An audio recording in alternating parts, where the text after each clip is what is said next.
প্রিয় ছাত্রছাত্রী, master academy চ্যানেলে সবাইকে স্বাগত। লিভার কি? আলম্ব কাকে বলে? লিভার হলো একটি শক্ত দণ্ড যেটি একটি স্থির বিন্দুকে কেন্দ্র করে অবাধে ঘুরতে পারে। আর আলম্ব কি? না, লিভারের স্থির বিন্দুকে আলম্ব বলে। লিভার কয় প্রকার ও কি কি? অ্যান্সার: লিভার 3 প্রকার। প্রথম শ্রেণীর লিভার, দ্বিতীয় শ্রেণীর লিভার, তৃতীয় শ্রেণীর লিভার। প্রথম শ্রেণীর লিভার কাকে বলে?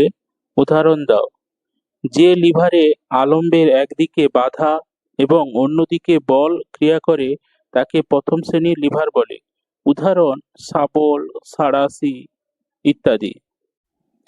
দ্বিতীয় শ্রেণীর লিভার কাকে বলে? উদাহরণ দাও। যে লিভারে দণ্ডের এক প্রান্তে আলম্ব থাকে এবং অপর প্রান্তে বল প্রয়োগ করা হয় এবং দু প্রান্তের মাঝখানে যে কোনো বিন্দুতে বাধা ক্রিয়া করে তাকে দ্বিতীয় শ্রেণীর লিভার বলে। উদাহরণ: এক চাকার হাতগাড়ি, বোতলের ঢাকনি ইত্যাদি। তৃতীয় শ্রেণীর লিভার কাকে বলে? উদাহরণ দাও। যে লিভারে দণ্ডের এক প্রান্তে আলম্ব থাকে এবং অপর প্রান্তে বাধা ক্রিয়া করে এবং দু প্রান্তের মাঝে যে কোনো বিন্দুতে বল প্রয়োগ করা হয় তাকে তৃতীয় শ্রেণীর লিভার বলে। উদাহরণ: মানুষের বাহু, চিমটে, পাউরুটি কাটার ছুরি ইত্যাদি। নততল কি? নততলের সুবিধা বেশি হয় কিভাবে? অ্যান্সার: নততল হলো একটি সমতল পাটাতন বা ওই ধরনের কোনো সমতল যাকে মাটির সঙ্গে সূক্ষ্ম কোণ করে রাখা হয়। এটি এক ধরনের সরল যন্ত্র। লরি কিংবা মালগাড়িতে ভারী পণ্য যেমন গ্যাস ভর্তি সিলিন্ডার, গাছের গুঁড়ি ইত্যাদি তোলার জন্য নততল ব্যবহার করা হয়। নততলের খাড়াই যত কম হবে নততলের সুবিধা তত বেশি হবে। অর্থাৎ ভূমি ও নততলের মাঝের কোণ, নতিকোণ যত ছোট হবে নততলের সুবিধা তত বেশি হবে। নততলের ব্যবহার লেখো। 1 নম্বর, পাহাড়ে ওঠার রাস্তা গা বেয়ে ঘুরে ঘুরে তৈরি করা হয়। 2 নম্বর, লরি কিংবা মালগাড়িতে ভারী পণ্য যেমন গ্যাস ভর্তি সিলিন্ডার, গাছের গুঁড়ি ইত্যাদি তোলার জন্য নততল ব্যবহার করা হয়। 3 নম্বর, বাড়ি বানানোর সময় সিঁড়ি খাড়া না করে ঢালু করা হয়। 4 নম্বর, মই বেয়ে উপরে ওঠার সময় মইকে মাটির সঙ্গে হেলিয়ে রাখা হয়। পরবর্তী প্রশ্ন, চক্র ও অক্ষদণ্ড কি? উত্তর: একই অক্ষ বিশিষ্ট একটি লম্বা এবং কম দৈর্ঘ্যের ব্যাসার্ধের বেলনাকার দণ্ডের সঙ্গে অপেক্ষাকৃত কম দৈর্ঘ্যের ও বেশি দৈর্ঘ্যের আরেকটি বেলন দৃঢ়ভাবে আবদ্ধ থাকে। কম দৈর্ঘ্যের মোটা বেলনটিকে চক্র এবং কম ব্যাসার্ধের বেলনটিকে অক্ষদণ্ড বা অ্যাক্সেল বলে। পরবর্তী প্রশ্ন, যন্ত্রের নিয়মিত যত্ন বা পরিচর্যার দরকার হয় কেন? উত্তর: 1 নম্বর, যন্ত্রের চলমান অংশগুলি ঘর্ষণের ফলে দ্রুত ক্ষয় হয়। এই ক্ষয়কে কমানোর জন্য যন্ত্রের নিয়মিত পরিচর্যা দরকার হয়। 2 নম্বর, লোহার তৈরি যন্ত্র বা যন্ত্রাংশে বায়ুর অক্সিজেন ও জলীয় বাষ্পের উপস্থিতিতে মরচে ধরে যায়।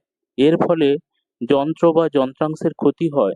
তাই যন্ত্রে যাতে মরচে না পড়ে সেজন্য তার নিয়মিত যত্ন বা পরিচর্যা দরকার।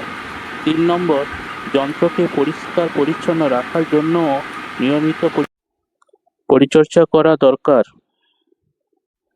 পরবর্তী প্রশ্ন, সাধারণ সিঁড়ির চেয়ে খাড়াই সিঁড়ি দিয়ে উপরে উঠতে কষ্ট বেশি হয় কেন? উত্তর: আমরা জানি ভূমি ও নততলের মাঝের কোণ যত ছোট হবে নততলের সুবিধা তত বেশি হবে। খাড়াই সিঁড়ি এবং সাধারণ সিঁড়ি উভয়ই নততল রূপে কাজ করে, কিন্তু খাড়াই সিঁড়িতে ভূমি ও নততলের মাঝের কোণ সাধারণ সিঁড়ির কোণের তুলনায় বেশি হওয়ায় নততলের সুবিধা তেমন পাওয়া যায় না। অপরপক্ষে সাধারণ সিঁড়িতে অপেক্ষাকৃত কম বল প্রয়োগ করে সহজেই সিঁড়ি বেয়ে উপরে ওঠা যায়, তাই সাধারণ সিঁড়ির চেয়ে খাড়াই সিঁড়ি দিয়ে উপরে উঠতে বেশি কষ্ট হয়। পরবর্তী প্রশ্ন, কপিকল বলতে কি বোঝো? উত্তর, কপিকল হলো একটি যন্ত্র যা আসলে একটি শক্তপোক্ত চাকা। পরবর্তী প্রশ্ন, কি কি উপায়ে যন্ত্রের পরিচর্যা করা যায়? উত্তর, ১ নম্বর, যন্ত্রের যে অংশ চলমান বা ঘূর্ণায়মান সেই অংশে ঘর্ষণ বেশি হয়, ফলে সেই অংশ দ্রুত ক্ষয় হতে থাকে। তাই ঘর্ষণ কমাতে ওই অংশে পিচ্ছিল তেল বা গ্রিজ লাগানো উচিত। ২ নম্বর, লোহার তৈরি যন্ত্র বা যন্ত্রাংশ জলীয় বাষ্পের হাত থেকে রক্ষা করা দরকার। তা না হলে মরচে বা জং ধরে তা ক্ষতিগ্রস্ত হবে। তেল রং করে মরচের হাত থেকে লোহার যন্ত্রাংশ বা যন্ত্রাংশকে রক্ষা করা হয়। ৩ নম্বর, কাজের পর যন্ত্রকে নিয়মিত পরিষ্কার করে রাখা দরকার। এতে যন্ত্রের আয়ুষ্কাল বৃদ্ধি পায়। পরবর্তী প্রশ্ন, পুলি বা কপিকলের ব্যবহারিক প্রয়োগ লেখো। ১ নম্বর, কুয়ো থেকে জল তোলার ক্ষেত্রে। ২ নম্বর, ভারী মাল তোলার জন্য। ৩ নম্বর, ভারী বস্তুকে স্থানান্তরিত করার জন্য কনভেয়ার বেল্টে কপিকলের কার্যনীতি ব্যবহার করা হয়। তোমাদের এই প্রশ্ন উত্তরগুলি যদি ভালো লাগে চ্যানেলটি অবশ্যই সাবস্ক্রাইব করবেন।